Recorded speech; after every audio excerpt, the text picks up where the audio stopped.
की पैरवी का हुक्म दिया।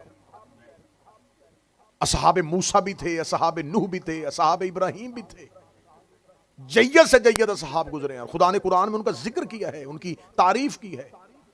और एक बात जहन में रखिएगा कि सहाबी सिर्फ नबी का नहीं होता, जो जिसकी सोहबत में बैठ जाए वो उसका सहाबी होता है। और अगली मजेदार मैं बात ये बताऊं कि लफ्ज सहाबी कुरान में कहीं है भी नहीं। पूरे कुरान में सहाबी लफ्ज नहीं है, साहिब लफ्ज है, असहाब लफ्ज है, सहाबी लफ्ज नहीं। असहाब जमा के सीगे के साथ इस्तेमाल होता है। और खुदा ने असहाब लफ्ज पूरे कुरान में सिर्फ इज्जत के लिए इस्तेमाल नहीं किया, मुजम्मत के लिए भी इस्तेमाल किया। उसकी सबसे बेहतरीन और अच्छी दलील यह है कि अल्लाह ने कुरान में अगर असहाबुल जन्ना कहा है तो असहाबुल नार भी कहा है। खुदा ने यह बताया कि जन्नत के सहाब है, तो यह भी बताया कि जहन्नम के भी सहाब है। असहाबुल यमीन कहा है, असहाबुल हजर कहा है, असहाबुल फील कहा है, हाथी वालों के साहिब, पत्थर के असहाब, पहाड़ के असहाब। जो जिसकी सोहबत में होता है वो उसका सहाबी होता है। अब म्यार सोहबत नहीं है, म्यार यह है कि उसने सोहबत में आके लिया क्या है। हजरत मूसा अलैहिस्सलाम अल्लाह के नबी और कलीमुल्लाह हैं। हजरत मूसा के पास यह एजाज हासिल है कि वो अल्लाह से बातें करते हैं, अल्लाह से गुफ्तगू करते हैं। हजरत मूसा कोहे तूर पे गए और कौम को कह के गए, अपने असहाब को कह के गए कि मैं 40 दिन के लिए जा रहा हूं, वापस आ जाऊंगा, मेरे बाद मेरे भाई हारून की पैरवी करना। कुरान में पूरा वाकया दर्ज है, यानी इससे वाज़ेह बात क्या होगी कि नबी यह भी बता के जा रहा है कि कहां जा रहा हूं, यह भी बता के जा रहा है कि कितने दिन के लिए जा रहा हूं, और यह भी बता के जा रहा है कि किसकी पैरवी करनी। आज उम्मत नबी सवाल करती है कि अगर रसूल अली का हुक्म दे जाते तो हम क्यों ना पैरवी करते। मूसा हारून का कह के गए थे, जिन्होंने नहीं पैरवी करनी होती वो नबी से सुन के भी नहीं पैरवी करते। हजरत मूसा बता के गए वो सामने पहाड़ है, 40 दिन के लिए जा रहा हूं और तुम्हें हवाले करके जा रहा हूं अपने भाई हारून के। कुरान मिंबर पे लेके आओ, मैं जुबान कटवाने के लिए तैयार हूं। सिर्फ मजहब शिया गालियां खाने के लिए नहीं है, मजहब शिया दलील का मजहब है। आप हमें साबित करें कि सहाबे मूसा जो मूसा के साहिब थे, जो मूसा के साहब थे, हजरत मूसा 40 दिन के लिए गए, क्या वो इस्तकामत में रहे, क्या वो अपने अकीदे पर रहे।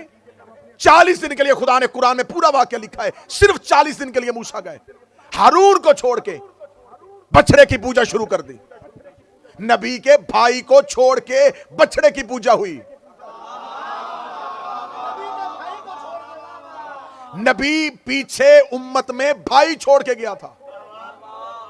नबी के सहाबा ने नबी के भाई हारून को छोड़ा, सामरी के बछड़े की पूजा करनी शुरू कर दी।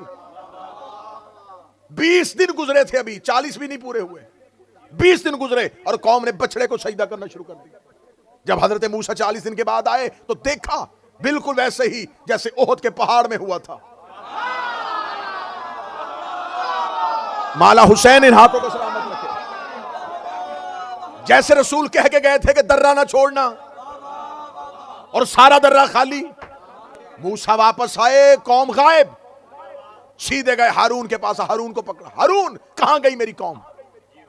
हजरत मूसा के भाई हारून ने कहा बेवफाई कर ली इन्होंने मुझसे, आपके जाने के बाद मुझे छोड़ दिया, मुझे तन्हा कर दिया, मुझे अकेला कर दिया। खुदा कुरान में नबियों की बातें वक्त गुजारने के लिए नहीं लिखता, नसीहत के लिए लिखता है। नबी ने फरमाया था या अली अंता मिन्नी बे मंज़लत हारून मिन मूसा, ऐ अली तुझको मुझसे वही निस्बत है जो हारून को मूसा से थी। नबी की हदीस सुन्नी किताबों में ना हो, मैं मिंबर पे ना पढ़ूं। नबी ने फरमाया था या अली तुझको मुझसे वही निस्बत है जो हारून को मूसा के साथ थी। मूसा 40 दिन के लिए तूर पे गया था तो हारून को छोड़ के मूसा के सहाबियों ने बछड़े की पूजा करनी शुरू कर दी थी। मूसा के सहाबियों ने हारून को छोड़ के बछड़े की पूजा करनी शुरू कर दी थी। नबी के सहाबियों ने नबी के भाई को छोड़ के बछड़े की पूजा करनी शुरू कर दी थी। मिंबर पे किताब दिखाने के लिए तैयार हो, अमीर अल मोमिनीन मदीने के दरबार के सामने से गुजर रहे थे। दरबार खचाखच भरा हुआ था, लोग बायत करने के लिए हाकिम वक्त की एक दूसरे के ऊपर से होके आ रहे थे। जनाब सलमान मोहम्मदी ने कहा यारी रुकिए, देखे दरबार में क्या हो रहा है। अली के बाद सलमान चल, बछड़े की पूजा हो रही है।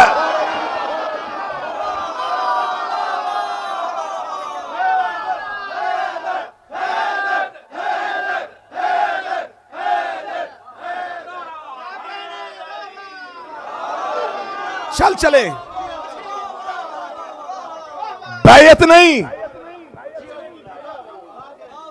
बैयत नहीं हो रही। जैसे मूसा के साथियों ने हारून छोड़ के बछड़े की पूजा की थी।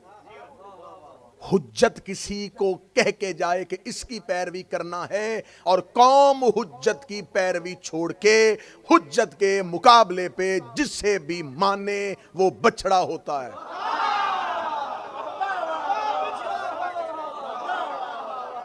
खुदा ने कुरान में इस्तारा दिया है, मिसाल दी है, और नबी की हदीस अहले सुन्नत के यहां भी दर्ज है। ऐ अली तुझे मुझसे वही निस्बत है। अब आइए कुरान से पूछिएगा, क्या हजरत मूसा के सहाबा ने हारून को खलीफा बनाया था? मूसा ने भी दुआ की थी, रब्बे शरह ली सदरी व यस्सिर ली अमरी वहलल उक़दतम मिन लिसानी यफ़क़हू क़ौली रब्बे अजअल ली वज़ीरम मिन अहले हारून अखी। मेरे अल्लाह, मेरे घर से, मेरी अहल से, मेरे खानदान से मेरे भाई हारून को मेरा खलीफा बना दे। नाम भी बता दिया, यह भी बता दिया कि हारून है और मेरा भाई है और मेरी अहल से है। हजरत मूसा ने इतना कुछ कह दिया तो कह दे मेरे अल्लाह मैंने बना लिया है। मूसा ने कहा गुस्ताख न बन, नबी का खलीफा है। नबी का खलीफा बंदे नहीं बनाते, अल्लाह बनाता है। नाना हाथ यहीं पे रखना, तो मैं अगला जुमला कह देता हूं। मूसा ने यह लफ्ज लिखवा के कुरान में साबित कर दिया है कि मूसा नबी था और नबी ने खलीफा बनाता था। जब नबी का खलीफा मूसा जैसा कलीमुल्लाह नहीं बना सकता तो मक्के के डाकू कैसे बना सकता?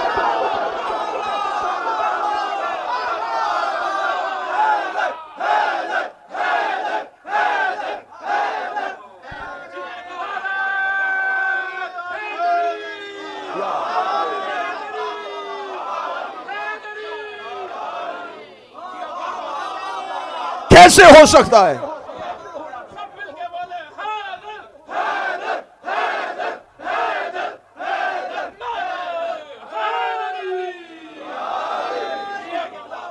तकरीर आज की बड़े नाजुक मरहले में दाखिल हुई चाहती है। कमजोर दिल अफराद से मैं माजरत खाऊं। हफाजती बेल्ट बांध लीजिए। आज 7 मुहर्रम है। 5 साल पहले इसी दिन में आया था।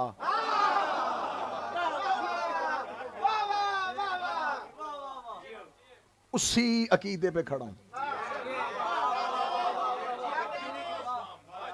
हर उसकी इज्जत करेंगे जिसकी इज्जत का हुक्म हमें अल्लाह और रसूल देगा। यह कैसे हो सकता है कि तमाम असहाब हदायत के सितारे? कल की मजलिस में मैंने कहा था ना, सितारों पे बात हुई थी। यह हदीस बनाई गई, अखज़ की गई कि नबी ने फरमाया था मेरे असहाब हदायत के सितारे। सारे सितारे नेक नहीं होते। जाओ जाके पूछ रहे नजूमियों से, कुछ सितारे नहस भी होते हैं।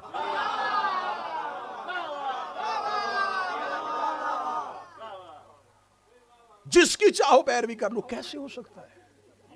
जिसकी पैरवी की जाए उसे महदी कहा जाता है।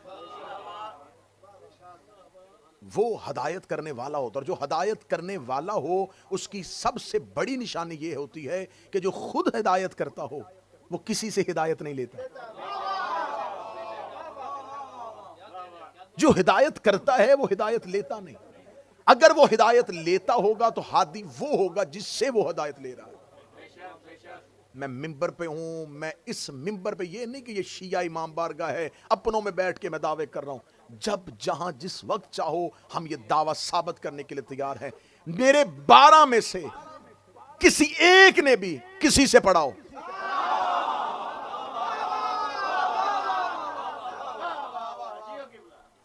अगली बात खतरनाक है। ये बात तो शिया अकीदे की थी, इससे अगली बात करने लगे। इन 12 ने किसी ने भी एक दूसरे से पढ़ाओ।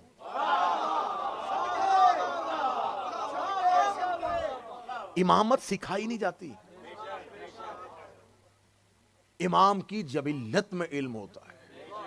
इमाम ऐने इल्म होता है, सीखने से इमाम नहीं बनता। कोई इमाम किसी दूसरे से सीख के इमाम नहीं बना, क्योंकि इमाम ऐने इल्म होता है। हां, ये दूसरे इमाम की पैरवी करते हैं जब तक उस इमाम का दौर होता है। जो ही उस जिसकी पैरवी करते हैं वो नजरों से गायब हो, अगला इमाम आ जाए तो अब उसकी पैरवी होती है। मौला अमीर अल मोमिनीन 40 हिजरी दुनिया से गए, इमाम हसन का दौर इमामत शुरू हुआ। इमाम हसन का दौर इमाम पहले दिन इमाम आके मेंबर पे बैठे। ये कुछ लोगों का एक वफद आ गया, उसने कहा हम अली से मिलना चाहते थे, पता चला है कि अली शहीद हो चुके हैं, अब हम वापस जा रहे हैं। मौला इमाम हसन ने कहा कोई काम है तो मुझे बताओ। उन्होंने कहा नहीं, हम अली ही से कुछ सवाल पूछना चाहते थे। इमाम ने कहा जो भी सवाल है वो मुझे बताओ, मैं बताऊं। उन्होंने कहा नहीं, हमने अली के इल्म के किस्से सुने थे। इमाम हसन ने कहा मैं भी अली ही हूं, मैं अली ही का बेटा हूं, मेरा भी दावा सलूनी ही है, मेरा भी दावा सलूनी है। अल्लामा मजलसी ने इस वाक़े को लिखा है, मेरा भी दावा सलूनी है, सवाल करो मैं जवाब दूं। उन्होंने फिर कहा नहीं, आपसे नहीं सवाल हो सकते, हमें पता चला था, हमने सुना था कि वो अली तौरात, अंजीर, ज़बूर से फैसले करता था, हम तो उसी के लिए मिलने के लिए आए थे। और जाहिर बात है जो इमामत को ना समझता हो वो तो यही कहेगा ना। वो तौहीन इमाम नहीं कर रहे थे, लेकिन उनका हदफ अमीर अल मोमिनीन थे। उनका हम तो अमीर अल मोमिनीन से मिलना चाहते थे, वो नहीं। इमाम हसन बार बार कहते रहे दूर से सफर करके आए हो, ऐसे खाली ना जाओ, जो पूछना चाहते हो मैं बताने के लिए तैयार हूं। जब वो वापस दरवाजे पे जाने लगे, इमाम ने कहा रुको, ना पूछो, मैं बताता हूं। सवाल ना करना, मैं तुम्हें बता देता हूं। इमाम ने दरवाजे पे खड़े एक एक बंदे का नाम लिया, तेरा नाम ये है, तू इस मजहब का है, तेरा नाम ये है, तू इस मजहब का है, तेरा खानदान ये है। एक एक का तारुफ करवाने के बाद उनके दिलों के अंदर जो सवाल था, इमाम ने सवालों के जवाब देने शुरू कर दिए। सारे चारों के चारों चलते हुए दरबार के अंदर दाखिल हुए। इमाम हसन के कदमों पे हाथ रख दे। एक हसरत पूरी हो गई कि सवाल अली से करने थे, हूबहू तूने वही जवाब दिए जो अली को देने चाहिए थे, हूबहू तू वैसे ही बोला जैसे अली को बोलना चाहिए था। लेकिन एक हसरत अपने अंदर लेके जा रहे हैं, हमें सवालों के जवाब मिल गए लेकिन हमने अली की ज़ियारत नहीं की। इमाम हसन ने चारों का हाथ पकड़ा, इमाम ने हुजरे का पर्दा हटाया, सामने तख्त पे अली बैठा हुआ था। उन्होंने कहा हमने तो सुना था अली कूफे में शहीद हो गया, तो अब मैं इमाम हूं, जब चाहो जिसे चाहो जाहिर कर दो।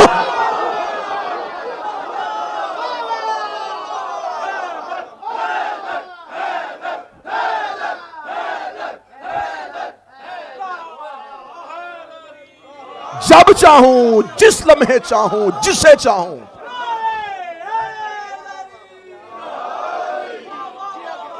जाहिर कर दो।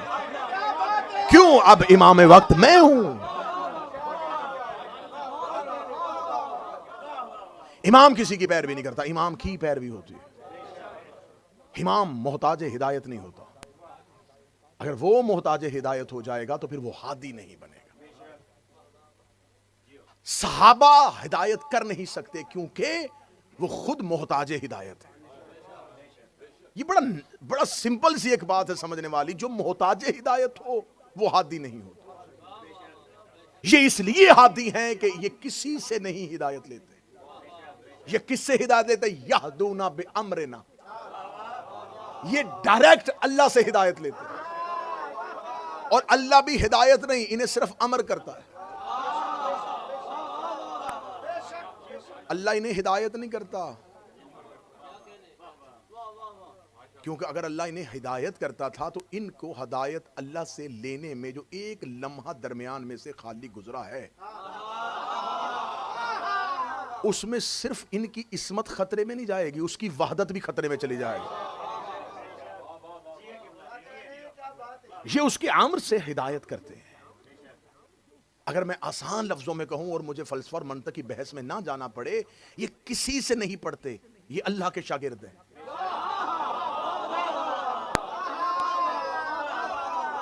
ये परवरदिगार के शागिर्द हैं। चले, अमीर अल मोमिनीन तो इमाम है ना, इमाम हसन अलैहिस्सलाम तो इमाम है, करीम करबला शहनशाही करबला तो इमाम है। अली के घर में एक शहजादी रहती है, एक बेटी रहती है, उसका लकब है आलिमा गैर मुअल्लिमा। तुम्हें खुदा का वास्ता मुझे अकेला ना छोड़ना। आलिमा गैरे मुअल्लिमा, ऐसी आलिमा जिसका कोई उस्ताद ना हो। अब सर हिलाओगे 7 मुहर्रम, मुझे दुख होगा। कोई अनपढ़ों के घर में कहे ना कि मैंने किसी से नहीं पढ़ा, ये कमाल नहीं है। जिस घर में सारे पढ़े लिखे हों और उस घर में कोई दावा कर दे कि मैं इनमें से किसी से नहीं पढ़ा, ये बड़ा कमाल है। अली के होते हुए गैर मुअल्लिमा। अब मुझे हाँ चाहिए ताईद के लिए, अब मुझे हाँ चाहिए ताईद के लिए, अब मुझे हाँ चाहिए। आलिमा गैर मुअल्लिमा, जिसके घर में अली जैसा बैठ के दिन में बार बार कहता था सलूनी सलूनी सलूनी, उसके घर में एक ऐसी बेटी रहती थी जो अली से भी नहीं पढ़ती थी, जो अली से भी तालीम नहीं लेती थी, जो अली से भी नहीं सीखती थी। अगर ये अली से सीखती, ये गैर मुअल्लिमा ना होती। ये है शियों के इमाम में और तेरे इमाम में फर्क। हमारे इमाम के घर में बेटी भी किसी से नहीं पढ़ती, तेरा बेटी से मसले पूछा।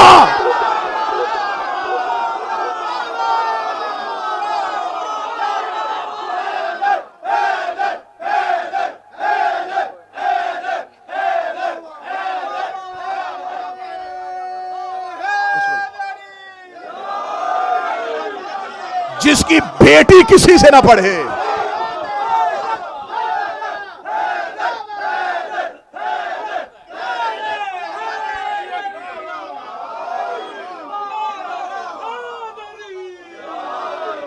कितना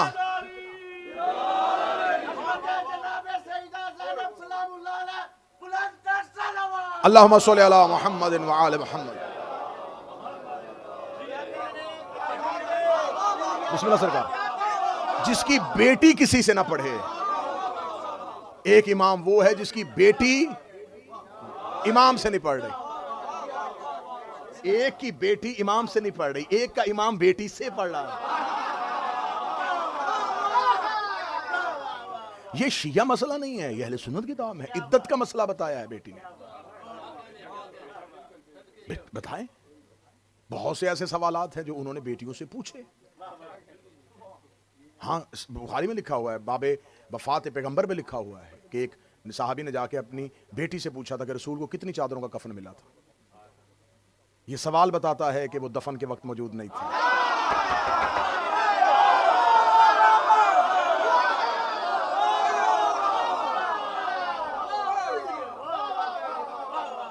और एक इमाम तो ऐसे हैं, मैं सिर्फ वजाहतें कर रहा हूं, तनकीद नहीं कर रहा, वजाहतें कर रहा हूं ताकि आपको पता चले कि बंदों के बनाए और अल्लाह के बनाए में कितना फर्क होता है। एक इमाम तो मशहूर ही बेटी के नाम की वजह से है। नाम उनका नुमान इब्न साबित है। अबू हनीफा उनकी बेटी थी। लोग सवाल पूछने के लिए आए, वो जवाब ना दे सके, पर्दे के पीछे से आके बेटी ने जवाब दिया तो मशहूर हो गए। तो कितना फर्क है हादी में और मोहताज हिदायत। सहाबी हिदायत नहीं कर सकता। अगर सहाबी हादी होता तो उसे गुमराह होने का खतरा ना होता। बात अगले सीने पे आ गई हजूर। अगर सहाबी हादी होता, क्योंकि हिदायत इसकी जो जिद है, इसका जो मुतजाद है वो है गुमराह। यहां कोई शख्स हिदायत याफ्ता होता है और इसकी जिद यह है कि वो गुमराह होता है। अगर सारे सहाबा हिदायत याफ्ता होते और सारे असहाब, मैं सब की बात नहीं कर रहा, बहुत बहुत जलीलुल कदर है, बड़े बड़े जलीलुल कदर है। मैंने पहली मजलिस में कहा था कि 80,000 सहाबा गदीर में खड़े थे कम से कम, और ज्यादा से ज्यादा 1.25 लाख सहाबा। 1.25 लाख सहाबा में से मेरे बरादरान अहले सुन्नत के पास जिनकी टोटल डिटेल है वो 15,000 है। तो सारे सहाबा को तो आप भी नहीं मान रहे। मुकम्मल सहाब की डिटेल तो आपके पास भी नहीं। आपने सारी जो जमा की है वो आपके पास 15,000 आई है। उस 15,000 में फिर आपने छानबीन करने के बाद इल्मुर रिजाल में जिन सहाबा को रवायत करने के बराबर तोला है तो उनकी तादाद जो है वो 4,500 या 5,000 बनती है। उन 4,500 5,000 असहाब से आपने अपनी तमाम स्याह जितनी हैं, जितनी हदीस की किताबें हैं, उनमें से हदीसें ली हैं। यह है मेरा अहले सुन्नत भाई आपके साथ जुल्म कि आपकी स्याह में, आपकी सियासत्ता में, आपकी अहादीस की किताबों में 7,500 हदीसों में से 6 या 7 हदीसें अहले बैत से हैं। क्यों? अहले बैत हदीस कहने के लिए नहीं थे? क्या अहले बैत से नबी की हदीस नहीं ली जा सकती थी? आपने सबसे ज्यादा हदीसें एक ही सहाबी से ली हैं, अबू हुरैरा से, और वो जंगे खैबर के बाद मुसलमान हुए। वो 2 या 2.5 साल नबी के साथ रहे। तो हिदायत वो करता है जिसके गुमराह होने का खतरा ना हो। मैं लॉजिक देने लगा हूं, 2 + 2 4 करने लगा हूं, इंतहाई मैथमेटिकली तरीके से साबित कर देने लगा हूं। अगर सहाबा हिदायत याफ्ता होते तो नबी ने आखिरी दिनों में क्यों कहा था कि मैं तुम्हें लिख दूं ताकि तुम गुमराह ना हो जाओ?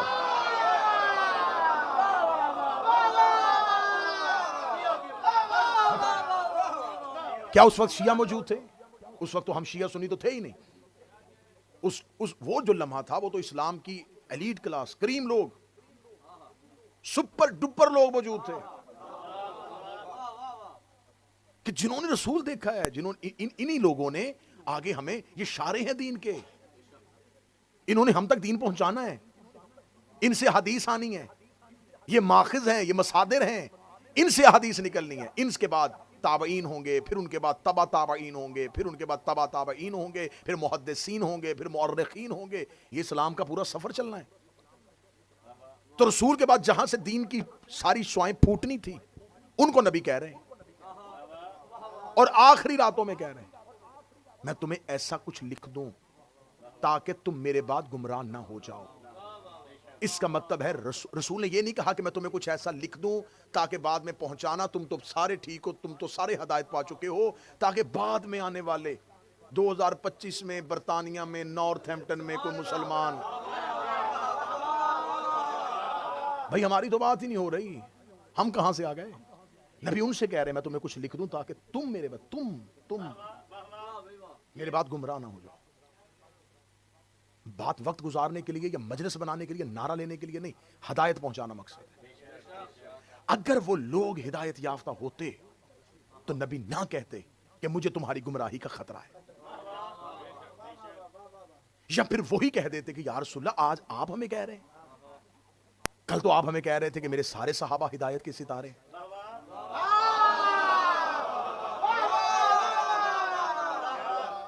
हम कैसे गुमराह हो सकते हैं? रिसालत इमाम ने लिखा, और आपकी तमाम तारीख के तमाम हिस्टोरियन, तमाम मुअर्रिखीन ने इस बात को माना कि वाक़या हुआ था, नबी के हुजरे में हुआ था, नबी के घर के अंदर हुआ था। रिसालत इमाम ने कहा था कि मैं तुम्हें कुछ लिखवाऊं, कुछ तहरीर लिखो, उन्होंने कहा था नहीं। रसूल ने क्या कहा था? मैं तुम्हें तहरीर लिख दूं ताकि तुम गुमराह। इसका मतलब वो जो भी तहरीर थी वो गुमराही से बचने का नुस्खा थी। ठीक है, तहरीर नहीं लिखी गई। अगर तहरीर नहीं लिखी गई तो इसका मतलब है कि फिर गुमराही हुई है। एक डॉक्टर ये कहता है कि मैं तुम्हें ये मेडिसिन देता हूं, तुम ठीक हो जाओगे, वो मेडिसिन नहीं खाता तो इसका मतलब ठीक नहीं हुआ। नबी ने कहा था मैं तुम्हें तहरीर लिख के दूं ताकि तुम गुमराह ना हो जाओ, तहरीर नहीं लिखी गई हुजूर, इसका मतलब है कि लोग गुमराह हुए, गुमराही फैली। मैंने कहा था जहां से दीन फूटना था वहीं से गुमराही भी फूट गई। यहां से दीन चलना था ना, इन्होंने बताना था कि रसूल नमाज ऐसे पढ़ते थे, रसूल वुज़ू ऐसे करते थे, रसूल की जिंदगी की सीरत ये थी, रसूल ने तयम्मुम के मसाइल ये बताए हैं, गुस्ल के मसाइल ये बताए हैं, सफर के मसाइल ये बताए हैं, कसर के अहकामात ये बताए, जिसने सब कुछ बताना था। वहां से हिदायत फूटनी थी, 2 चीजें इकट्ठी फूटी, हिदायत भी, गुमराही भी, क्योंकि वहां वो लोग उस हुजरे में मौजूद थे जिनकी गुमराही का रसूल को खतरा था। रसूल उन्हें कह रहे थे कि लिखवाओ, और उन्होंने नहीं लिखवाया। हम उस दौर में होते, हम मौजूद होते, हमारे ऊपर क्लेम आता, हमारे ऊपर तो आया ही नहीं, हम तो बाद में पैदा हुए। इसका मतलब हमारे और रसूल के दरमियान अगर आज हम गुमराह हो रहे हैं, कसूर रसूल का नहीं। मौला हुसैन इज्जत अता फरमाए, कसूर नबी का नहीं है। वो तो लिखवा रहे थे, एक बंदे ने नहीं लिखने दिया। हाँ हाँ हाँ, सुनना सुनना सुनना सुनना, मैं अर्श तुम्हारी गोद में रखने लगा हूं, तुम्हारे मजहब की दलील देने लगा हूं। एक शख्स ने कहा हस्बुना किताबुल्लाह, हमें अल्लाह की किताब काफी है। शैतान ने अल्लाह की बारगाह से निकलते हुए एक दावा किया था परवरदिगार को, उसने कहा मैं जा रहा हूं, लेकिन मैं ये वादा करके जा रहा हूं, मैं नस्ल इंसानियत को गुमराह करूंगा। अल्लाह ने 2 रास्ते चलाए, हिदायत आदम के जिम्मे लगा दी, गुमराह शैतान कर रहा था। खुदा ने कहा जितना भी गुमराह करेगा इल्ला इबादकल मुखलिसीन, तू मेरे मुखलिसीन को छू भी नहीं सकता, क्योंकि मैंने पैरेलल हदायत का इंतजाम भी कर दिया। तू जितने गुमराह करेगा उतने से ज्यादा ये हदायत में ले आएंगे। इसका मतलब दो रास्ते चल रहे थे, हिदायत वाला, गुमराह वाला। चलते चलते चलते इधर से हादी आते रहे, इधर से गुमराह करने वाले आते रहे। अल्लाह भी नुमाइंदे भेजता रहा, शैतान भी नुमाइंदे भेजता रहा। सर उठाओ यार, मैं तो आखिरी तकरीरों में आ गया हूं। उसने इब्राहिम भेजा, इसने नमरूद भेज दिया। उसने मूसा भेजा, इसने फिरौन भेज दिया। वो हाथी भेजता गया, ये गुमराह करने वाला भेजता गया। आखिर आ गया नबी का हुजरा। अब इसके बाद हदायत नबूवत में बंद हो रही है। नबी ने कहा अब कोई हाथी नबूवत की सूरत में नहीं आना, अब सिलसिला इमामत का शुरू होने वाला है। आओ मैं तुम्हें लिख दूं। एक बंदा आगे खड़ा हो गया, उसने कहा हमें लिखवाने की जरूरत नहीं है। इसका मतलब है इस हुजरे तक पीछे पीछे शैतान गुमराह करता रहा है, आगे अब ये गुमराह करेगा।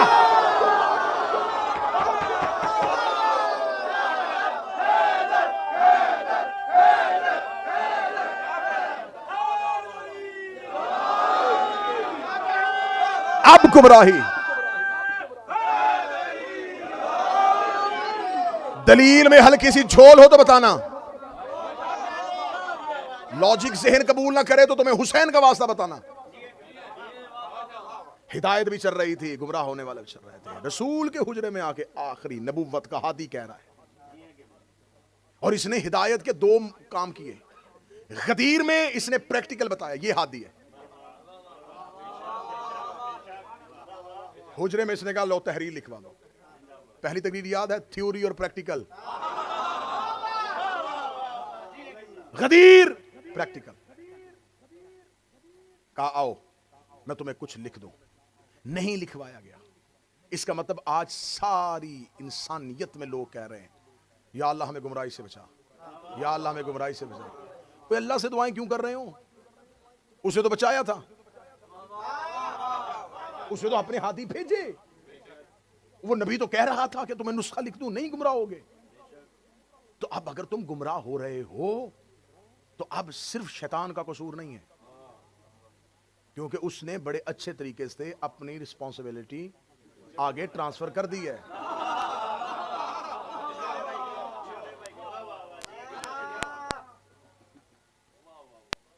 अब सवाल यह पैदा होगा, अच्छा तो जब रसूलुल्लाह ने कहा था कि लिखवाओ, तो अगर उन्होंने नहीं लिखवाया तो अली लिखवा लेते। हाँ, ये जवाब आ चुका है, ये सोशल मीडिया पे फैला हुआ जवाब है। मुझे किसी दोस्त ने कहा कि मुझे डॉक्टर के पास ले जाए, मेरी तबीयत ख़राब है।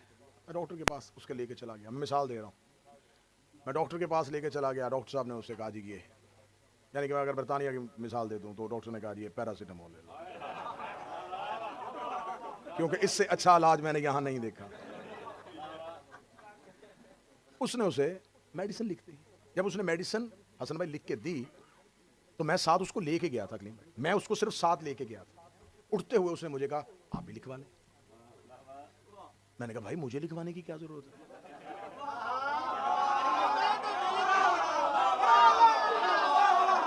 मैं ठीक हूं, मैं तुम्हें लेके आया था, बीमार तुम थे। अली क्यों लिखवा लेता? अली को कोई गुमराह होने का खतरा था?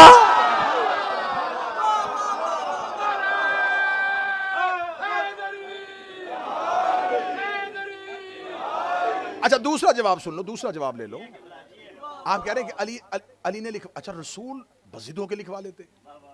रसूल कहते जबरदस्ती लिखो, मेरी उम्मत का मामला है। आप क्या समझते कि नहीं लिखा गया? लिखा गया है, हिदायत हो गई है। हाय हाय हाय, इस जुमले को कोई और पढ़ता और मैं यहां बैठ के सुनता, खुदा की कसम अगला जुमला ना खोलने देता उस बंदे को। आप क्या समझते हैं कि नहीं लिखा गया? लिखा गया है, रसूल लिखवा गए हैं।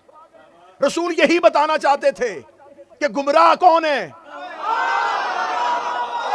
बोलो जो अली के नौकर बैठे हो आखिर तक हैदर हैदर हैदर।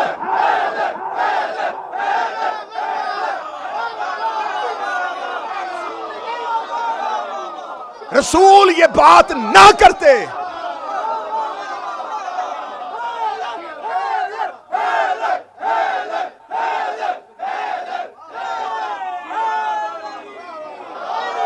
तुम क्या जानो मसलहत पैगंबर को। क्या खबर कि नबी क्या कर गए। नबी ने कहा लिखवाओ, इनकार हुआ, बंदे पकड़े गए। खुदा की कसम खा के मुझे बताओ नॉर्थ हैम्पटन इसके गिरदो नवा वालों, अगर रसूल ये ना कहते कभी आज तक पता चलता कि कौन कौन है? पता ही ना चलता, पता ही ना चलता। यूं यूं छुपे। रसूल ने आखिरी लम्हे में कहा सिर्फ तहरीर लाओ। इनकार, रसूल ने कहा लो मेरी उम्मत, जा रहा हूं। रास्ते जुदा जुदा हो गए।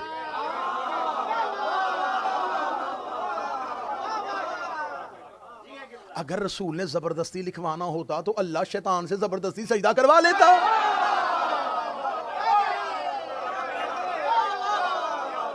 करवा लेता शैतान से जबरदस्ती सजदा। इब्राहिम झुका लेता नमरूद को, मूसा मार देता फरौन को। हादियों का ये काम ही नहीं होता। हादियों का काम होता है सिर्फ गुमराह नॉमिनेट करना, बंदे सामने लेके आना कि बंदे कौन है। लिखा गया है, तहरीर लिखी जा चुकी है, आपके पास नहीं आई, हमारे पास आ गई है।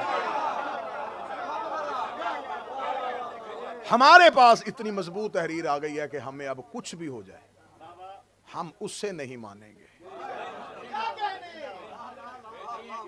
ये हिदायत नहीं हुई तो और क्या हुआ है? जिन्हें रसूल ने गुमराही से बचाना था वो बच गए हैं। अब इतना मजबूर ना करो कि मुझे और क्योंकि इस मुल्क के आगे समुंदर है चारों तरफ ही। तो हिदायत इमाम के जिम्मे है, इमाम ही सिर्फ हिदायत कर सकते। इसकी एक जो संजीदा लोग, मजलिस से नतीजे लेने वाले लोग हैं, जो मजलिस के म्यार को समझते हैं, जो समझते हैं कि खतीब की मेहनत क्या होती है, उनके लिए जुमला कहने लगा। खुदा की कसम मैं मिंबर पे कह रहा हूं, अगर रसूल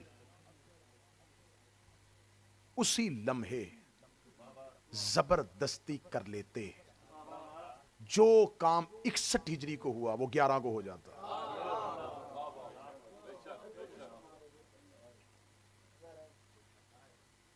मदीना करबला बन जाता।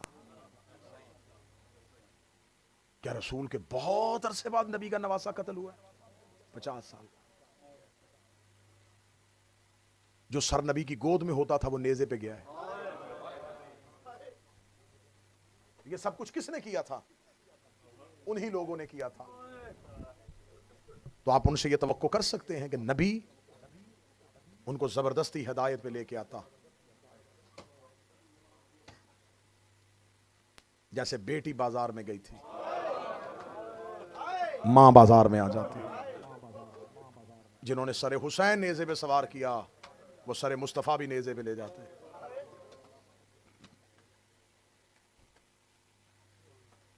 बहुत, क्योंकि इस मौजू पे मेहनत भी थी, मेरा दिल भी था। और अल्हम्दुलिल्लाह सुम्मा अल्हम्दुलिल्लाह सैयदा के दरबार पे जितना शुक्र अदा करूं कि आप अहबाब, मैंने पहली मजलिस में कहा था कि आप सिर्फ वसीला हैं उन लोगों तक हकाइक पहुंचाने का। बहुत अच्छा रद्द अमल आ रहा है। रोज़ाना की बुनियाद पर कई सवालात हैं जो हमें सोशल मीडिया के मुख्तलिफ प्लेटफॉर्म के ज़रिए वसूल होते हैं इसी टॉपिक से रिलेटेड, जो पूरी दुनिया में लोग इस मजालिस को देख रहे हैं, इस मजलिस को सुन रहे हैं। मैं कह रहा हूँ 100 नहीं, 1000 नहीं, 2 बंदों ने अगर समझ लिया ना कि ज़हरा हक है, तो यकीन करो ये जो तुम सामने बैठे हो और जो मैं हूं, हमें बीबी के सामने खड़े होने के लिए यही जुमला काफ़ी है कि बीबी, हमने अपने दौर में एक बंदे से मनवाया था कि ज़हरा सच बोल रही थी। सादात व गैर सादात, आज उसकी शहादत पढ़ी जाएगी जिसकी शहादत तो पढ़ी जाएगी लेकिन ताबूत नहीं उठेगा। जिसने हाय कही है, ज़ैनब तेरी हाय कबूल करे, बीबी आपकी हाय कबूल फरमाए। सैयदा ये चीखें अपने मुकदमे में बतौर गवाही के लिए लिख ले। ये है गुर्बत कासिम। शहादत पूरी पड़ी जाएगी, ताबूत नहीं उठेगा। ताबूत उसका उठता है जिसका जनाजा उठा हो।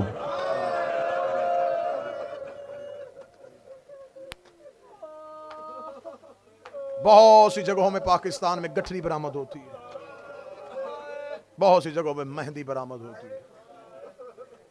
ये मेहंदी ही कासिम का जनाजा है। चले अगर तुम हाय कह सको तो मैं तुम्हारी हाय के लिए एक जुमला और कह देता हूं, ये मेहदी कासिम की मां की हसरत का जनाजा है। हर मां की हसरत होती है मैं बेटे के सर पे सेहरे सजाऊं, लेकिन मुझे सर पे कुरान रख के बताओ, हर मां की ख्वाहिश होती, लेकिन बेवा मां की ख्वाहिश बड़ी ज्यादा होती है। बेवा मन्नतें मान मान के बच्चा पालती है, बेवा मां मन्नतें मान मान के बेटा पालती है। बेटे की जवानी चढ़ती है, देख के कहती है मुझे भूल गया शौहर का दुनिया से जाना, तेरी जवानी देखती हूं मुझे जिंदगी वापस मिलनी शुरू हो गई है, कब मैं तेरे सर पे सेहरे सजाऊंगी, कब मैं तेरे सर पे सेहरे देखूं। बड़ी हसरत थी कासिम की मां की, मैं कासिम के सर पे सेहरे सजाऊं। अहले बैत के घर का नफीस शहजादा। जो नौजवान बैठे हो, मैं तुम्हें मिन्नत करूंगा, तो मेरे भाई हो, मातमी हो, ज़ादार हो, अल्लाह तुम्हें तुम्हारे माँ बाप को नसीब करे। आज तुमने मातम करना है, जवानों ने मातम करना है। कासिम जवानों का पेशवा है। जो जवान बैठे हो तुम आज मातम करना, क्योंकि ये यतीम की शहादत है। अहले बैत के घर का नफीस शहजादा इमाम हसन दुनिया से गए। जनाब कासिम 3.5 साल के थे। बाप के सीने पे था कासिम जब मौला हसन को जहर मिली। अगर पुरसा दे सको तो मैं जुमला बदल देता हूं। जब इमाम हसन को जहर मिली, कासिम की उम्र इतनी थी जितनी करबला में हुसैन की सकीना की उम्र थी। जितनी उम्र में सकीना यतीम हुई, उतनी उम्र में हसन का कासिम यतीम। यतीम को लोग लिबास से पहचानते हैं, हालात से पहचानते हैं। यतीम के कपड़ों से लोग कहते हैं इसका बाप नहीं है। बाबा अली शाह जी, मैंने किताबों में पढ़ा है, इमाम हुसैन दिन में 7-7, 10-10 मरतबा कासिम के लिबास बदलवाते थे। अहले बैत ने कासिम को ऐसे रखा है, मदीने में मशहूर हो गया अमीर कासिम।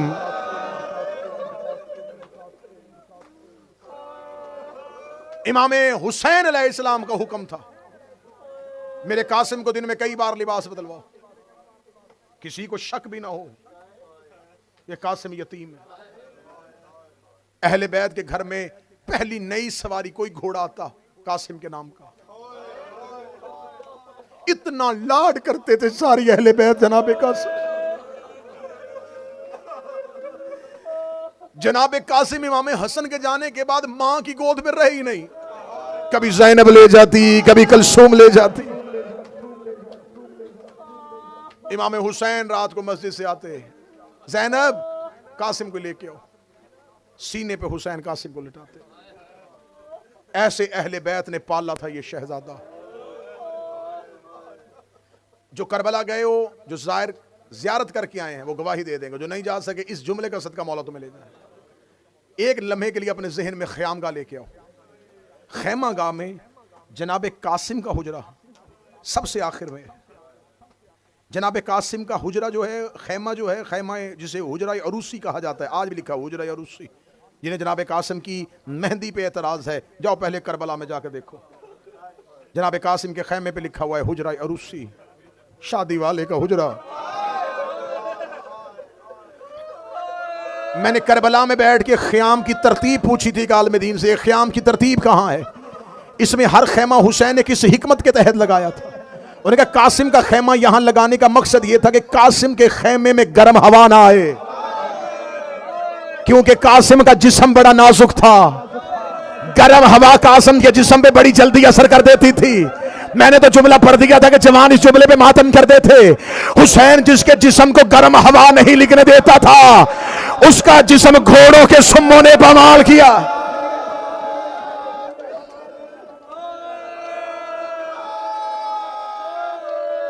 हुसैन का नफीस शहजादा। शब अशूर अली अकबरो अबुल फजल अब्बास ख़याम हुसैनी का पहरा दे रहे थे। पहरा देते देते शहजादा अली अकबर की आवाज आई, चाचा अब्बास सुबह मक्तल का रन सजेगा, आप लश्कर के अलमदार हैं, फौज के सिपाह हैं, सिपा सलारे लश्कर हुसैनी हैं, आप बताएं कल लश्कर की तरतीब क्या होगी? अबुल फजल अब्बास कहते हैं अकबर मेरा जी चाहता है कल सबसे पहले मैं जाऊं, ताकि मैं इन्हें बताऊं इन्होंने 3 दिन से अहले बैत के घर का पानी कैसे बंद किया। इतना जुमला कहना था, शहजादा अली अकबर रोके कहता ना चाचा अब्बास तू ना जाना, आपके जाने से मेरे बाबा हुसैन की कमर टूट जाएगी, कल सबसे पहले मैं जाऊंगा। मौला अबुल फजल अब्बास की बात है, अकबर खामोश, तू जाने की बात ना कर, तेरे जाने से हुसैन की आंखों का नूर चला जाएगा। जो आए कह सकते हो सर उठाना, अकबर कह रहा था ना जाइएगा आप कमर टूट जाएगी, अब्बास कह रहे थे तेरे जाने से आंखों का नूर चला जाएगा। एक 13 साल का शहजादा दौड़ के दोनों के दरमियान आया, रोके कहता ना आप जाना ना आप जाना, कमर टूट जाएगी आंखों का नूर चला जाएगा, सुबह पहले मुझे जाने देना, मैं यतीम हूं, ना किसी की कमर टूटेगी ना किसी की आंखों का नूर जाएगा। जिसने सीने पे हाथ नहीं मारा उसे पता ही नहीं है हुसैन का कासिम कितना प्यारा था। हुसैन ने मुसल्ला छोड़ा, कासिम को सीने से लगाया, रोकेगा तुझे किसने कहा है तेरे जाने से मेरा कोई नुकसान नहीं हो, कासिम तेरे जाने से हुसैन ज़ईफ हो जाएगा, मदीना उजड़ जाएगा। आशूर का दिन आया, 7 मुहर्रम हो गई है, पानी बंद हो गया अहले बैत का, प्यास भी लगे पानी कम पीना, हर एक एक घूंट में कहना सकीना तेरी प्यास के सदके, क्योंकि मौला हुसैन ने आखिरी वसीयत अपने शियों को की थी, और मेरे शियों जब कभी ठंडा पानी पीना अपने गरीब इमाम की प्यास को याद कर लेना। शहजादा कासिम, मां बार बार खेमे का पर्दा हटाती, आशूर के दिन दरवाजे पे कासिम नजर आते, अम्मा हुक्म, मां खेमे का पर्दा गिरा के कहती अभी जिंदा है। 7वीं मर्तबा जब कहा ना कासिम अभी जिंदा है, कासिम रो के कहते अम्मा क्या करूं। ये जुमला है जिस पे तुम अगर इस जुमले की गहराई में जाओगे तो मातम कर लोगे। जब मां ने कहा ना कासिम तू जिंदा है, रोके कहता अम्मा बार बार मुझे ताना दे रही है मेरी जिंदगी का, अम्मा मैं मजबूर हूं। रोगी कहती कासिम क्यों मजबूर है?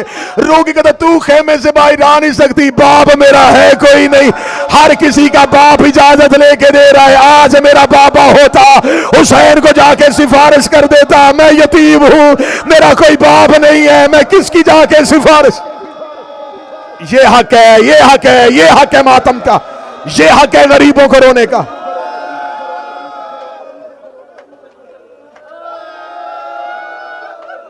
अम्मा मैं मजबूर हूं, तू खेमे से बाहर नहीं आ सकती,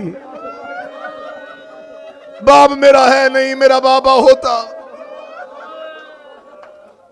बीबी ने कासिम को दौड़ के सीने से लगाया, ना कासिम मेरा लाल, तूने तो जिंदगी में कभी यतीमी का एहसास नहीं हुआ। माँ और बेटा जी भर के गले लग के रोए।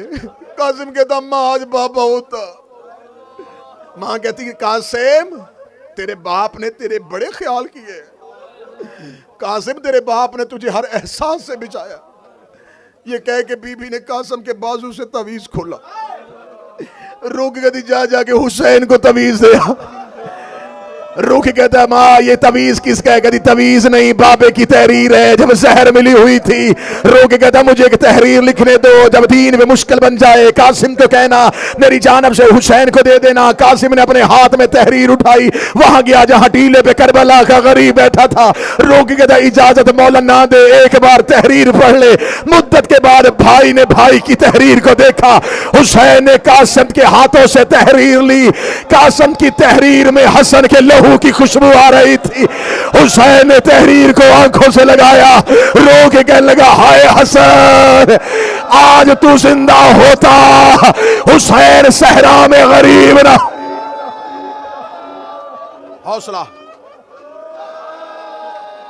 तहरीर पढ़ी, चुम्मी। मख्तल कहती है पता नहीं कितनी देर तहरीर को देख देख के हुसैन रोते रहे। रोने के बाद अब्बास बिस्मिल्लाह का, अब्बास मेरा लाल तैयार कर। वाहिद शहीद है, मैं पूरी जिम्मेदारी से एक लफ्ज कहने लगा हूं, वाहिद शहीद है हसन का यतीम जो मैदान जंग में जिर्रा के साथ नहीं कुर्ते के साथ गया है। बाबा जी मैं मिंबर पे मैं भी यही पढ़ता था, मैं ये कहूं कि लोग पढ़ते, मैं भी यही पढ़ता था कि जनाब कासम के बदन पे कोई जिर्रा नहीं थी, कासम छोटा था, जिर्रा पूरी नहीं आती थी, क्योंकि यही पढ़ा जाता था। मैं भी यही पढ़ता था कि अरब वालों ने कासम के, उन्हें खबर ही नहीं थी कि 13 साल का बच्चा भी जाएगा, कोई कासम के नाम की जिर्रा नहीं थी। मैं भी मिंबर पे यही पढ़ता था। 3 साल पहले 4 साल पहले जब मैंने करबला में मुहर्रम पढ़ा था, मेरे लिए बड़ा मुश्किल था कि करबला में खड़े होकर मक्तल पढ़ना मेरे लिए मुश्किल तरीन काम था कि मुझे मक्तल की वो रवायात लेनी है जो मुस्तनद हो, जिन पे तहकीक मुकम्मल हो। मैं उस आलिम दीन के पास जाके बैठता था जिसने अपने हाथों से 70 किताब मक्तल पे लिखी है। जब मैं जनाब कासम की शहादत के हालात लिख रहा था तो मैंने कहा हुजूर शहजादे कासम के बदन पे जिर्रा नहीं थी, इसलिए कि कासम का बदन पे कोई जिर्रा पूरी नहीं आई। उन्होंने कहा ना, ये कैसे हो सकता है कि इमाम की मजबूरी ये हो कि लोहे की जिर्रा, अब्बास की उंगलियां लोहे को चीरती थी।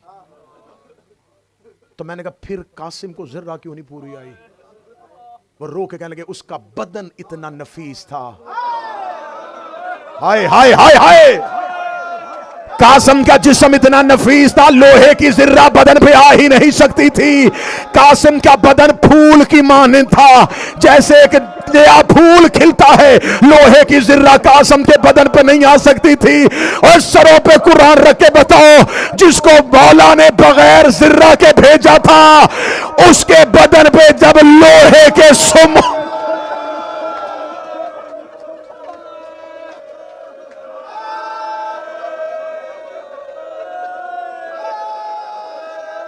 अजरो कमिनल्लाह, अजरो कमिनल्लाह। जो 3 या 4 मिनट, 3 या 4 मिनट मौला हुसैन ने इजाजत दी, मौला अब्बास ने हाथों से उठा के शहजादा कासम को घोड़े की जीन पे बिठाया। हाँ, ये मक्तल कहती है पांव रकाब तक नहीं थे। शहजादे ने सब ख़याम का विदा किया, हर खेमे में कासिम गए, हर खेमे में सैयदादियों का मातम शुरू हुआ। आखिरी विदा मां से करने के लिए आया है। मां ने हाथ पकड़ा, बीबी फरवा रोती हुई खेमे में ले आई, रो कहती कासम आखिरी बार मिलने आया है, मां की एक वसीयत याद रखना।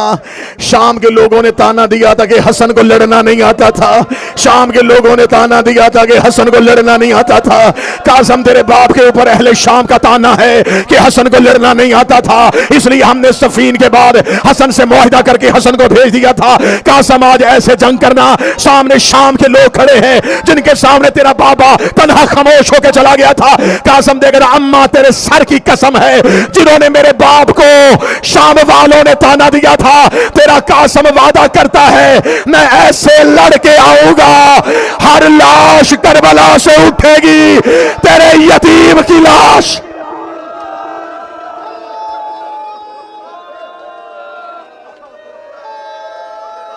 अजरो कमिनल्लाह, अजरो कमिनल्लाह।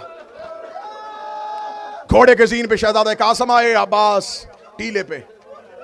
कासम ने अल्लाह अकबर कह के लश्कर पे हमला किया, ऐसे लड़ता हुआ सफों को चीरता जा रहा था हसन का यतीम। दाएं का लश्कर बाएं का लश्कर बाएं, 3 मर्तबा लश्कर से होके हुसैन तक आए। जो अरब के जंगों के असूल समझते हैं, लाखों के लश्कर में जाना, हमला करना, फिर वापस आना। 3री मर्तबा जब आया, सांस फूला हुआ है, चेहरे पे गर्द है, प्यास के असरात है, आके कहता मौला प्यासे की जंग देख। जब कहा ना मौला हुसैन से, मौला अपने प्यासे भतीजे की जंग देख। यहां जुमले हैं इमाम हुसैन की आवाज़, कासिम मौत को क्या समझता है? फरमाया शहद से ज्यादा मीठा समझता हूं। फरमाया कासम आखिरी विदा है, अब तू वापस नहीं आएगा। इधर कासम मैदान में आए, लश्कर अशकिया सामने। अरज़क के 4 बेटे आए, एक एक करके आते रहे। कासम ने चारों को फिन्नार किया। 4 बेटों के बाद ये मलाउन अरज़क बिफरा हुआ दोनों हाथों में नेज़े लेके कासिम की जानब दौड़ा, अरज़क को दौड़ते हुए देखा, अब्बास टीले पे। कासिम उम्मुल रास हमला कर। कासिम पीछे हट, इसका वार अपने सर से गुजार। कासिम तलवार इसके मगज के ऊपर दरमियानी हिस्से पे मार। अब्बास टीले पे खड़े थे। कासिम ने अब्बास के हुक्म के साथ दोनों हाथों में तलवार ली। अरज़क दोनों नेज़ों के साथ आया।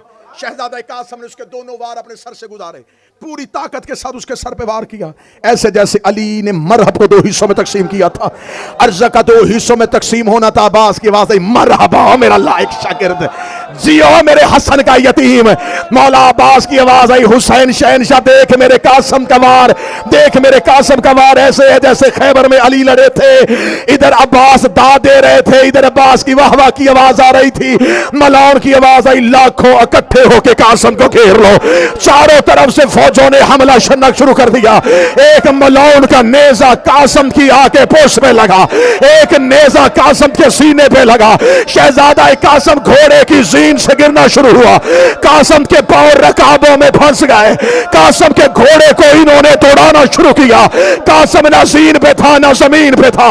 इन्होंने कासिम के घोड़े को दौड़ाया। हुसैन ने कहा, अब्बास मेरा यतीम लेके आ।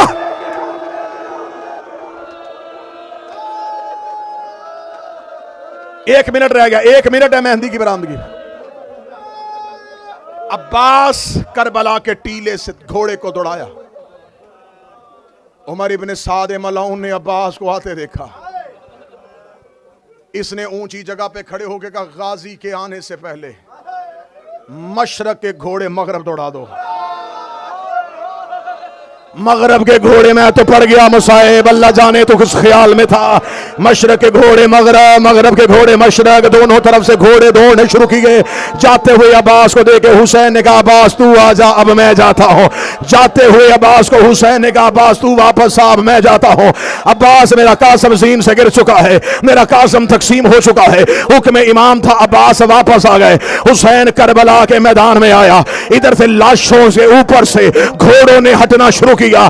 जब घोड़ों ने हटना शुरू किया, गरीब ने सहरा में बेटे की लाश ढूंढनी शुरू की। गरीब ने सहरा में बेटे की लाश ढूंढनी शुरू की। मैं आज तक मिंबर से यही पढ़ता था, हुसैन ने कासिम के बदन के टुकड़े उठाए। मैंने करबला में बैठ के मक्तल पढ़ी है। टुकड़े तलवार से होते हैं, जब घोड़े पामाल करे तो बदन टुकड़ों में नहीं होता, बदन का कीमा बनना शुरू हो जाता है। कासिम का गोश्त करबला की रेत में मिल गया। हुसैन जमीन में बैठे, हुसैन ने रेत इकट्ठी करनी शुरू की। रोक गए, लगाओ मेरे कासिम, और मेरा गरीब लाल, और मेरा फरवा का यतीम, और मेरे हसन की निशानी।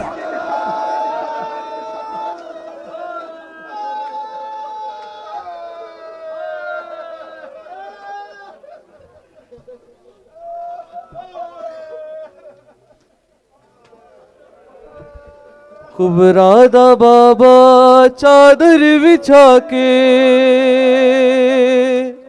कुबरा दा बाबा चादर बिछा के, चुन चुन के पावे कासिम दी मेहंदी। रेतां च डुल गई, मिट्टियां च रुल गई, मानूर आवे कासिम दी मेहंदी। मकतल चू सैयद ऐवैन पाया, कल्ला ए नाना ज़हरा दा जाया। मकतल चू सैयद ऐवैन पाया, कल्ला ए नाना ज़हरा दा जाया। कौसर किनारे मेरे टुर गए सारे, केड़ा उठावे कासिम दी मेहंदी।